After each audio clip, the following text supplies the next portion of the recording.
میں ایک سادی سی بات کرتا ہوں، اتنے لوگ جتنے لوگ یہاں بیٹھے ہیں اگر کسی دنیا دار کے ڈیرے پہ چلے جائیں اور اس سے کوئی چیز طلب کریں اور وہ دینے کی استطاعت رکھتا ہو تو وہ کیا خالی لٹائے گا؟ وہ کہے گا اتنے لوگ آگے ہو تو ڈیرہ داری کی شان کے خلاف ہے کہ میں ان کو خالی لٹاؤں۔ تو جب یہ دنیا دار خالی نہیں لٹاتا تو رب کیسے خالی لٹائے گا؟ جب بندے اس کی دہلیز پہ چل کے آ جائیں تو وہ بندوں کی ضرورتوں کا کفیل ہے اور ان کے ہر درد کو جانتا ہے اور ان کی ضرورتوں کو پورا کرتا ہے۔ علماء نے کہا دعا ہر صورت قبول ہوتی ہے، یا تو یہ ہے کہ فوراً قبول ہو جاتی ہے، جو مانگا فوراً مل گیا، اور کبھی ایسا ہوتا ہے کہ فوراً نہیں ملتا، حکمت ہوتی ہے اور فوری دینا مناسب نہیں ہوتا تو اس کو فوری نہیں دیا جاتا، لیکن دعا بعد میں کچھ عرصے کے بعد اس کی ڈیمانڈ پوری کر دی جاتی ہے۔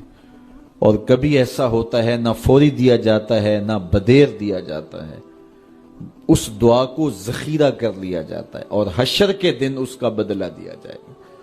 اور روایت میں آتا ہے حشر کے دن جب ان دعاؤں کا بدلہ دیا جائے گا جن کا بدلہ دنیا میں نہیں ملا تھا تو لوگ آرزو کریں کہ کاش کہ دنیا میں کوئی دعا قبول ہی نہ ہوئی ہوتی، سارے صلے آخرت میں ملتے۔ اللہ اکبر۔ کبھی ایسا ہوتا ہے جو مانگا جاتا ہے وہ نہیں دیا جاتا، اس کے بدلے میں کچھ اور چیز دے دی جاتی ہے جو اس کی ضرورت ہوتی ہے اور جو اس کے لیے مناسب ہوتی ہے۔ وہ کچھ اور مانگ رہا ہوتا ہے لیکن اللہ اپنی حکمت کے تحت اسے کچھ اور عطا کر دیتا ہے۔ بہر صورت دعا قبول ہوتی ہے اور بندوں کے اٹھے ہوئے ہاتھ اللہ پسند کرتا ہے۔ آج یہ بھی بحث چلتی ہے نہیں مانگنا چاہیے، فلاں وقت میں نہیں مانگنا چاہیے، تو وہ کہتا ہے مجھ سے مانگو جب بھی مانگو، میرا دست کرم تمہیں دینے پہ آمادہ ہے۔ اور اگر کوئی نہیں مانگتا تو فرمایا کل ما یابو بکم ربی لولا دعاؤکم، اے محبوب فرما دو اگر یہ نہیں مانگیں گے تو اللہ بھی پرواہ نہیں کرے گا۔ مانگنا تمہاری ضرورت ہے، اگر تم مانگتے رہو گے تمہاری جھولیاں بھرتا رہے گا، اور اگر تمہیں اسے نہیں پکارو گے تو وہ بھی تمہاری پرواہ نہیں کرے گا۔ تو اس کے حضور دعائیں مانگو، اپنی آرزویں پیش کرو، اپنی تمنائیں اس کے حضور پیش کرو۔ اچھا دنیا داروں سے مانگیں تو اپنے لیے مانگتے ہیں، لیکن اللہ سے مانگو تو اپنے لیے بھی مانگو، اوروں کے لیے بھی مانگو۔ وہ کریم ہے، وہ دیتا ہے اور خوش ہو کے دیتا ہے، تو اس سے مانگو، اس سے جھولی پھیلاؤ۔ اللہ سے راز و نیاز کی باتیں، جو باتیں بندہ کسی سے نہیں کر سکتا وہ اپنے رب سے ڈائریکٹ کرتا ہے، اپنے دل کے سارے دکھڑے اپنے رب کی دہلیز پہ رکھتا ہے اور اپنی ساری ضرورتیں مالک کی چوکھٹ پہ رکھ دیتا ہے، اور اس سے مانگتے ہوئے بندے کو شرم نہیں آتی، حیا نہیں آتا، بلکہ اس سے مانگتے ہوئے فخر محسوس ہو رہا ہوتا ہے کہ میں اپنے رب سے مانگ رہا ہوں۔ کسی اور سے مانگیں تو جھجک لگتی ہے، لیکن مالک سے مانگیں تو اپنائیت کا احساس ہوتا ہے کہ میں اس سے مانگ رہا ہوں، اس لیے کہ وہ ہمارا رب لگتا ہے، ہمارا اس سے ربط کتنا گہرا ہے۔ مسجد نبوی کا ایک کونا تھا اور ایک بندہ وہاں بیٹھ کے دعا مانگ رہا تھا۔ اس کے دعا کے لفظوں پہ غور کیجئے، اے اللہ میں تجھ سے اس لیے مانگتا ہوں کہ تو میرا اللہ ہے، تیرے علاوہ میرا ہے بھی تو کوئی نہیں۔ تو یہ وہ دعا مانگ رہا تھا اور مسجد نبوی کے کونے میں بیٹھا تھا۔ حضور نے دیکھا تو ایک صحابی سے کہا وہ جو دعا مانگ رہا ہے اس کو جا کے بتا دو تمہاری دعا قبول ہو گئی ہے۔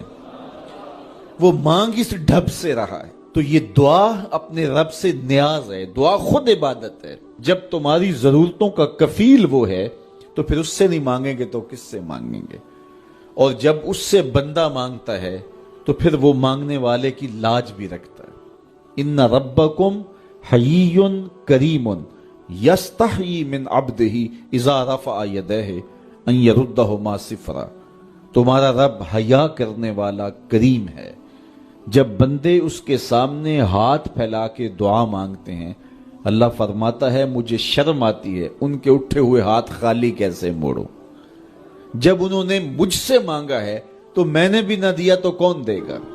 اللہ اکبر۔ 700 نمازیں جو جماعت کے ساتھ پڑھی گئی ہیں، تکبیر اولیٰ کے ساتھ پڑھی گئی ہیں، اور وہ آداب کی رعایت کے ساتھ یوں پڑھی گئی ہیں کہ اللہ کی بارگاہ میں مقبول بھی ہوئی ہیں، تو وہ مقبول 700 نمازیں باجماعت وہ ایک دانک درہم کے چھٹے حصے کے برابر اگر کسی نے کسی کا مال دبایا ہو، کسی سے اتنا دھوکہ کیا ہو، اتنی زیادتی کی ہو، تو 700 نمازیں باجماعت اس کے بدلے میں لے لی جائیں گی۔ جو لوگوں کو لوٹ کے کھا گیا اس کا بنے گا کیا؟ اللہ اکبر۔ حضرت صوبان رضی اللہ تعالیٰ عنہ سے مروی ایک اور روایت اسی مضمون کی ہے، اور یہ روایت ابن ماجہ نے کتاب الزہد میں نقل کی ہے، اور یہ روایت پڑھنے کے بعد بندہ ہل کے رہ جاتا ہے۔ میں ایک بار پہلے بھی آپ کے سامنے عرض کی تھی، آج دوبارہ یہ روایت اس مضمون کی مطابقت میں رکھنا چاہ رہا ہوں۔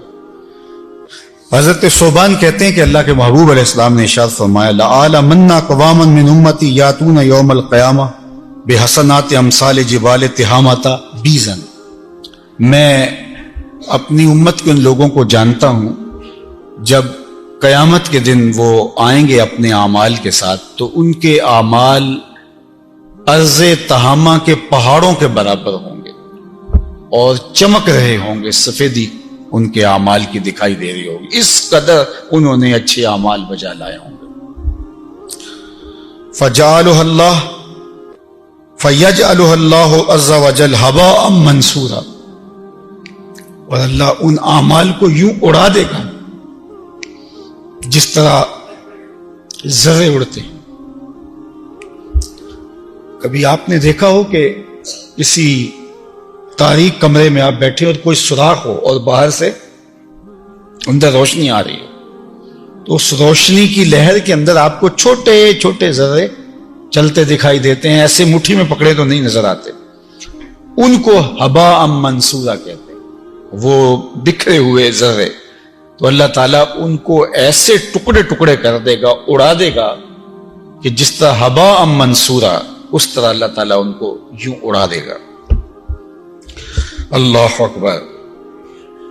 قال صوبان، حضرت صوبان نے عرض کی یا رسول اللہ صفہم لنا جلہم لنا اللہ نکون منہم ونحن لا نعلم، حضور ہمیں بتائیے یہ کون لوگ ہوں گے، کہیں ایسا نہ ہو کہ نادانستگی کی وجہ سے ہم بھی ان لوگوں میں شامل ہوں، تو ہمیں بتا دیجئے کہ یہ کون بد نصیب ہوں گے جو ارض تہامہ کے پہاڑوں کے برابر نیکیاں لے کر کے اللہ کے حضور حاضر ہوں گے، اور وہ چمکدار نیکیاں ہوں گی لیکن اللہ تعالیٰ ان کو ہباء منصورا بنا دے گا، تو ہمیں بتائیے تاکہ ہم اپنے آپ کو ایسے گناہوں سے بچا سکیں۔ کالا، تو اللہ کے محبوب نے فرمایا اما انہم اخوانکم ومن جلدتکم، یہ تمہارے ہی بھائی دوست ہیں اور تمہارے ہی طرح کے لوگ ہیں۔ وَيَأْخُذُونَ مِنَ اللَّيْلِ كَمَا تَأْخُذُونَ، جس طرح تم راتوں کو اٹھ کے عبادت کرتے ہو، سحری کے سجدے کرتے ہو، آنسو بہاتے ہو، یہ بھی وہی لوگ ہیں جو راتوں کا حصہ بھی لیتے ہیں، دن کی نیکیاں بھی کرتے ہیں، صدقہ و خیرات بھی کرتے ہیں، اعمال خیر بھی بجا لاتے ہیں، نمازیں بھی تکبیر اولیٰ کے ساتھ پڑھتے ہیں، دیگر اعمال خیر تمہاری طرح بجا لائیں گے۔ وَلَكِنَّهُمْ أَقْوَامٌ، لیکن یہ ایسے لوگ ہیں اِذَا خَلَوْا بِمَحَارِمِ اللَّهِ انْتَهَكُوهَا، جب یہ تنہائی میں ہوتے ہیں تو پھر اللہ کی حدوں کو توڑ دیتے ہیں، ان کی خلوت اور ان کی جلوت برابر نہیں ہے۔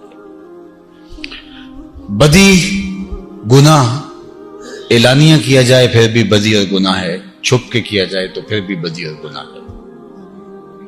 اب یہ وہ لوگ ہیں کہ جو بظاہر تو بھلے بھلے اچھے اچھے اجلے اجلے، لیکن ان کی تنہائیاں پاکیزہ نہیں ہوں گی، ان کی تنہائی غلیظ اور گندی ہوگی، اللہ کی حرمتوں کو توڑیں گے، حرمتوں کو پامال کریں گے۔ اللہ اکبر۔ تو اب یہ ساری محنتیں، ساری جد و جہد سب برباد ہو گئے۔ تو یہ دو حدیثیں اگر ہمیں ملحوظ رہیں تو ہم کبھی بھی حقوق العباد کے اندر اور اللہ تعالیٰ کی حرام کردہ چیزوں کے اندر تجاوز نہ کر سکیں۔ یعنی وہ شخص جس نے محنت کی، یعنی یہاں یہ لفظ سنیے کہ فرمایا کہ یَأْخُذُونَ مِنَ اللَّيْلِ كَمَا تَأْخُذُونَ، یعنی یہ تہجد بھی پڑھنے والے لوگ ہیں۔ ہم سے تو 5 نمازیں بھی پوری نہیں ہوتی اور زندگی بہت سارے گناہوں سے لتھڑی پڑی ہے، لیکن یہ وہ لوگ ہیں کہ جن کا حصہ شب بیداریوں کا بھی تمہاری طرح موجود ہوگا، جن کے دیگر اعمال خیر بھی تمہاری طرح ہوں گے، اور وہ ارض تہامہ کہ پہاڑوں کی طرح اونچے اونچے عمل ہوں گے، ایسے عمل ہوں گے کہ ان پہ ناز کیا جا سکے، اور وہ چمکدار عمل ہوں گے، روشن عمل ہوں گے، لیکن اللہ ان کو ہبا منصورہ بنا دے گا، اس لیے کہ ان کی تنہائیاں پاکیزہ نہیں تھی۔ اللہ اکبر۔ عدل کی ایک تعریف علماء تفسیر نے یہ لکھی ہے، عدل کیا ہے اور احسان کیا ہے؟ تو فرمایا کہ عدل یہ ہے، اور احسان کی تعریف یہ کی، عدل احسان کی، کہ تمہارا ظاہر اور تمہارا باطن ایک جیسا ہو تو یہ عدل ہے۔ جس طرح تمہارا ظاہر ہے اس طرح تمہارا باطن بھی ہو۔ ان اللہ یامر بالعدل والاحسان۔ تو عدل کیا ہے؟ تمہارا ظاہر اور باطن ایک جیسا ہو۔ اور احسان کیا ہے؟ فرمایا کہ تمہارا باطن تمہارے ظاہر سے بھی زیادہ ستھرا اور پاکیزہ ہو، تو یہ احسان ہے۔ ایک تعریف عدل احسان کی یہ کی گئی۔ تو فرمایا کہ میری امت میں سے مفلس وہ ہے، کنگال اور غریب اسے کہتے ہیں۔ یہ تو یہاں کی غربت تو 35-40 سال کی ہے، 50 سال کی غربت ہے، اور وہ غربت دائمی غربت ہوگی، اور اس غربت کا اگر کوئی شکار ہو گیا تو وہ بدترین جگہ پہ ہوگا۔ تو فرمایا یہ وہ شخص ہے وَيَاتِ قَدْ شَتَمَ هَذَا، جب یہ آئے گا تو اس نے کسی کو گالی دی ہوگی، جس کو ہم ہمارے معاشرے میں معمول سمجھا جاتا ہے کسی کو گالی دے دینا، بلکہ ہمارے معاشرے میں دیہاتی کلچر میں تو بعض بوڑھے شوقیہ گالی دیتے ہیں، اپنے ہی بیٹوں، بھتیجوں، بھانجوں، پوتوں کو گالی سے مخاطبت کرتے ہیں، اور وہ ان کے نزدیک یہ لاڈ کا ایک روپ ہے۔ گالی لاڈ سے دی جائے یا غصے سے دی جائے، کسی کے ساتھ اظہار نفرت کے لیے دی جائے یا کوئی اور اس کا داعیہ ہو، گالی گالی ہے۔ اللہ کے محبوب علیہ السلام نے ارشاد فرمایا، حضرت عبداللہ ابن مسعود رضی اللہ تعالیٰ عنہ سے معروف روایت ہے، سباب المسلم فسوق وقتالہ کفر، مسلمان کو گالی دینا فسوق ہے اور مسلمان کو قتل کرنا کفر ہے۔ جس نے کسی ایک مسلمان کو قتل کیا، بلکہ ایک انسان کو قتل کیا، اس نے پوری انسانیت کا قتل کیا۔ اور اگر ایک انسان کے قتل میں کچھ لوگ شامل ہو جائیں تو حدیث پاک میں آتا ہے اگر پوری انسانیت، تمام روئے زمین کے بسنے والے لوگ کسی ایک شخص کے قتل میں شریک ہو جائیں تو اللہ ان سب کو دوزخ میں ڈالے گا اور اس کو کوئی پرواہ بھی نہیں ہوگی۔ یہ نہیں ہے کہ اتنے لوگوں نے مل کر یہ جرم کیا ہے، جس طرح آج کل فلسطین میں ہو رہا ہے، پوری دنیا کٹھی ہو گئی ہے اور مل کے ان بچوں کی گردنیں کاٹ رہے ہیں۔ تو آج تو یہ امتحان گاہ ہے دنیا، نتیجہ تو آخرت میں آنے والا ہے۔ تو یہ ایسا نہیں ہے کہ یہ ایسے ہی رائے گاہ چلا جائے گا، ایک عدالت لگنے والی۔ فرمایا اللہ اس کے بدلے میں پوری کائنات کے بسنے والوں کو اگر وہ شریک ہیں تو آگ میں ڈال دے، آتش دوزخ میں ڈال دے، اس کو کوئی پرواہ نہیں ہوگی کہ اتنے زیادہ لوگ اس کی سزا کو کاٹ رہے ہیں۔ بلکہ فرمایا کہ جس نے کسی شخص کے قتل میں آدھے جملے سے بھی مدد کی، پورا جملہ نہیں بولا، خود تلوار لے کے گولی چلا کے خود اس کو مارا نہیں ہے، ذریعہ بنا کسی شخص کے قتل کا، اور وہ اس نے کوئی لمبی چوڑی تقریر نہیں کی، جوانوں کو بٹھا کر کے ترغیب نہیں دی، اپنے بیٹوں، بھانجوں، بھتیجوں کو کسی شخص کے قتل کا منصوبہ بنا کر نہیں دیا، صرف جملہ آدھا ہے، پورا جملہ بھی نہیں، آدھے جملے سے، نصف جملے سے کسی کے قتل کا کوئی شخص ذریعہ ہوا تو کل قیامت کے دن جب یہ شخص آئے گا، اس کی دو آنکھوں کے درمیان میں لکھا ہوگا آئس من رحمت اللہ، یہ بندہ اللہ کی رحمت سے مایوس ہے۔ اس دن اس کے سٹکر لگا دیا جائے گا دو آنکھوں کے درمیان کہ یہ ہے وہ بندہ آج اس کو اللہ کی رحمت کا کوئی حصہ نہیں ملے گا۔ یہ اللہ تعالیٰ نشان لگا دے گا اس کو، قیامت کے دن وہ رسوا ہوتا پھرے گا۔ اللہ اکبر۔ تو فرمایا جس نے کسی کو گالی دی، سباب المسلم فسوق وقتالہ کفر، مسلمان کی تعریف کیا ہے؟ آج ہم اسلام بھول گئے ہیں، ہمارے نزدیک اسلام صرف لمبے سجدوں کا نام رہ گیا۔ المسلم من سلم المسلمون من لسانہ و یدہ. مسلمان کی تعریف یہ کی ہے جس کی زبان سے جس کے ہاتھ سے دوسرے مسلمان محفوظ ہیں. اگر ہمارے ہاتھ سے ہماری زبان سے کچھ لوگ معاشرت میں ہمارے ماحول میں ہمارے اطراف میں ہمارے رشتہ داروں میں اعزاء و اقربا میں محلے داری میں ایسے ہوتے ہیں کہ ان کی زبان اتنی شریر ہوتی ہے کہ لوگ ان کی شر سے بچنے کے لیے ان کی عزت کر رہے ہوتے ہیں, ان کو سلوٹ کر رہے ہوتے ہیں, اور وہ بدترین شخص ہے جس کے شر کی وجہ سے اس کی تعظیم کی جائے. تعظیم تو تقوی کی بنیاد پہ ہونی چاہیے. ان اکرمکم عند اللہ اتقاکم. تمہارے نزدیک معزز وہ ہے جو متقی ہے, پرہیزگار ہے. تو جس کے شر کی وجہ سے ہمسائے اس کی تکریم کرتے ہوں کہ اگر اس کی عزت نہ کی یا اس کو سیلوٹ نہ کیا یا اس کی ہاں میں ہاں نہ ملائی تو یہ تو عزت اچھال کے رکھ دے گا. رشتہ داریوں میں ایسے ہوتے ہیں کہ اگر اس کی ہاں میں ہاں نہ ملائی تو یہ تو عزت اچھال کے رکھ دے گا. اسی طرح معاشرے میں ہوتے ہیں, اور یہاں ہر طبقہ جو بھی ہو ممبر پہ بیٹھا ہوا, بعض لوگ ممبر پہ بیٹھے ہوئے لوگوں سے ڈرتے ہیں کہ اگر ان کی بات کی تو یہ تو ہمارے اوپر کفر کا فتویٰ لگا کے ہم ویسے دین سے فارغ کر دیں گے. قوت نافذہ رکھنے والے حاکم ہیں, مختلف طبقوں کے حاکم, ان کی شر سے بچنے کے لیے ان کی تعظیم کی جائے, ان کی تکریم کی جائے تو وہ بدترین حاکم ہیں, وہ برے ترین حاکم ہیں کہ جن کی شر کی وجہ سے, جن کے فساد سے بچنے کی وجہ سے جو ہے وہ ان کی تعظیم کی جائے. تو المسلم من سلم المسلمون من لسانہ و یدہ. مسلمان کون ہے؟ جس کی زبان سے جس کے ہاتھ سے دوسرے مسلمان محفوظ ہیں, یعنی ہاتھ سے بھی محفوظ رہیں اور زبان سے بھی محفوظ رہیں. اللہ اکبر.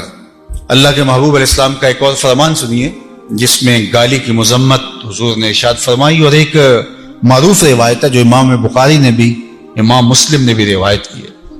اللہ کے محبوب علیہ السلام نے ارشاد فرمایا اربع من کن فیہ کان منافقا خالصا. 4 علامتیں ایسی ہیں جس شخص کے اندر ہوں گی وہ خالص منافق ہے. ومن کانت فیہ خصلۃ منہن کانت فیہ خصلۃ من النفاق. اور ان 4 میں سے اگر کسی میں کوئی ایک خصلت ہے تو اس کو نفاق, اس کے اندر نفاق کی خصلتوں میں سے ایک خصلت ہے. حتی یدعھا, یہاں تک کہ اس کو چھوڑ دے, اس کو چاہیے کہ اس کو ترک کر دے. ان میں سے پہلی علامت اذا تمن خانہ, جب اس کے پاس امانت رکھی جائے تو اس میں خیانت کرے.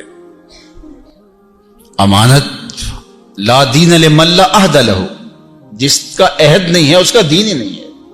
ہمارے دین نے ہمیں عہد بجا لانے کی تلقین کی ہے, اور عہد مختلف صورتوں اور قسموں کا ہے. حتیٰ کہ المجالس بالامانہ, اگر تنہائی کے اندر خاص مجلس کے اندر کوئی بات ہوئی ہے تو وہ بھی امانت ہے.